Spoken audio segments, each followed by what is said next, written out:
یہ تیسرا اعتراض یا تیسرا سوال کہہ لیجئے ان تبلیغی بھائی کا۔ چوتھا کہہ رہے ہیں معذرت کے ساتھ اگر اس خط میں مجھ ناچیز سے کوئی غلط بات لکھی گئی ہو تو اس پر مجھے معاف فرمائیں، اگر اس خط کا جواب آپ خود تحریر فرمائیں تو بہت مناسب ہوگا۔ یہ ان صاحب نے سوال کیے ہیں۔ اب حضرت دیکھیے کتنا مدلل اور کتنا بہترین حضرت نے جواب دیا ہے اور اس جواب کو چھپایا گیا۔ حضرت کہتے ہیں جواب، حضرت صلی اللہ علیہ وسلم نے ہمارے شیخ حضرت شیخ زکریا ہمارے شیخ کے فضائل اعمال نامی کتاب کی بھی تعلیم نہیں دی، پھر تو یہ بھی بدعت ہوئی۔ کیا آپ نے اکابر تبلیغ سے بھی کبھی شکایت کی؟ یعنی اگر آپ یہ کہہ رہے ہیں کہ جو مدرسوں کا طرز ہے یہ طرز نبی علیہ الصلوۃ والسلام کا نہیں تھا، تو اللہ کے نبی نے تو فضائل اعمال کے بارے میں بھی نہیں بتایا، تو فضائل اعمال آپ کیوں پڑھتے ہیں؟ حضرت دوسرے سوال کا جواب دے رہے ہیں، آپ کو کس جاہل نے بتایا کہ ہمارے دینی مدرسوں میں حضرت صلی اللہ علیہ وسلم والی تعلیم نہیں؟ کیا آپ نے کبھی مدرسے کی تعلیم کو دیکھا اور سمجھا بھی ہے، یا یوں ہی سن کر ہانک دیا؟ اور رائے ونڈ میں جو مدرسہ ہے اس کی تعلیم دوسرے مدرسوں سے اور دوسرے مدرسوں کی رائے ونڈ سے مختلف ہے؟ تیسرا جواب، یہ بھی آپ کو کسی جاہل نے کہہ دیا، کیونکہ سوال 4 تھے تو 4 جواب حضرت نے دیے ہیں، یہ بھی آپ کو کسی جاہل نے کہہ دیا کہ مدارس میں سے نکلنے والے علماء میں کڑھن اور دین کے لیے مر مٹنے کی فکر نہیں ہوتی؟ غالباً آپ نے یہ سمجھا ہے کہ دین کی فکر اور کڑھن بس اسی کا نام ہے جو تبلیغ والوں میں پائی جاتی ہے۔ دیکھیے حضرت اس غلطی کی نشاندہی کر رہے ہیں کیونکہ تبلیغ والے کہتے ہیں بس دین کی کڑھن تبلیغ والوں کو ہے، مدرسے والوں کو نہیں ہے، یہ تو تنخواہ لے کر نماز پڑھاتے ہیں اور اپنے کمروں میں چلے جاتے ہیں۔ حضرت کہہ رہے ہیں آپ کی غلط فہمی ہے۔ جواب، آپ نے جو لکھا ہے، جواب نمبر 4، آپ نے جو لکھا ہے کہ کوئی غلط بات لکھی ہو تو معاف کر دوں، میں نہیں سمجھا کہ آپ نے صحیح کون سی بات لکھی ہے۔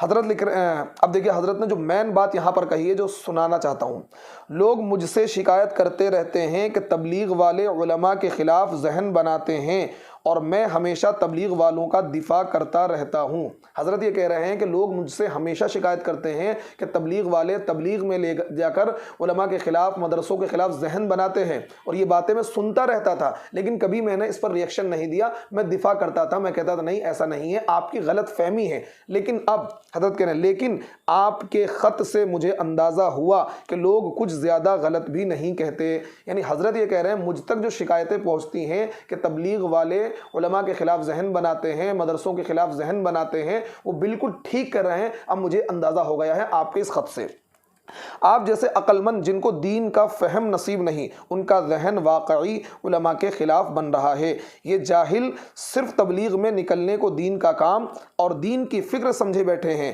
اور ان کے خیال میں دین کے باقی سب شعبے بیکار ہیں۔ یہ جہالت کفر کی سرحد کو پہنچتی ہے۔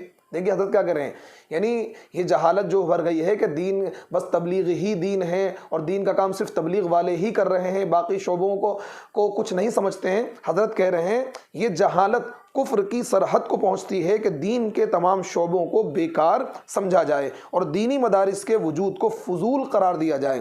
میں اپنی اس رائے کا اظہار ضروری سمجھتا ہوں۔ دیکھیے حضرت نے فرض منصبی نبھایا۔ حضرت کہہ رہے ہیں میں اپنی اس رائے کا اظہار ضروری سمجھتا ہوں کہ تبلیغ میں نکل کر جن لوگوں کا یہ ذہن بنتا ہو وہ گمراہ ہیں اور ان کے لیے تبلیغ میں نکلنا حرام ہے۔ دیکھیے تو اس لیے میں نے کہا کہ تبلیغ میں نکلنا حرام ہے ایک خاص علت کی وجہ سے، اور یہ بات میں نہیں کہہ رہا ہوں، حضرت مولانا یوسف لدھیانوی شہید رحمۃ اللہ علیہ اپنی کتاب آپ کے مسائل اور ان کا حل جلد نمبر 10 صفحہ نمبر 25 سے 26 تک 2 صفحوں میں یہ مضمون ہے۔ حضرت نے کہا کہ جن لوگوں کا تبلیغ میں جا کر یہ ذہن بنتا ہے کہ علماء کے خلاف ذہن بنتا ہے، مدرسوں کے خلاف ذہن بنتا ہے، اور وہ یہ سمجھتے ہیں کہ دین کا سارا کام ہم ہی کر رہے ہیں اور اس سے بہتر دین کا کوئی کام نہیں ہے، بس یہی دین کا کام ہے، علماء کی تخفیف ان کے دلوں میں پیدا ہو رہی ہے، تو یقیناً یہ لوگ گمراہ ہیں اور ایسے لوگوں کے لیے تبلیغ میں جانا حرام ہے۔ کیوں حضرت نے حرام کہا؟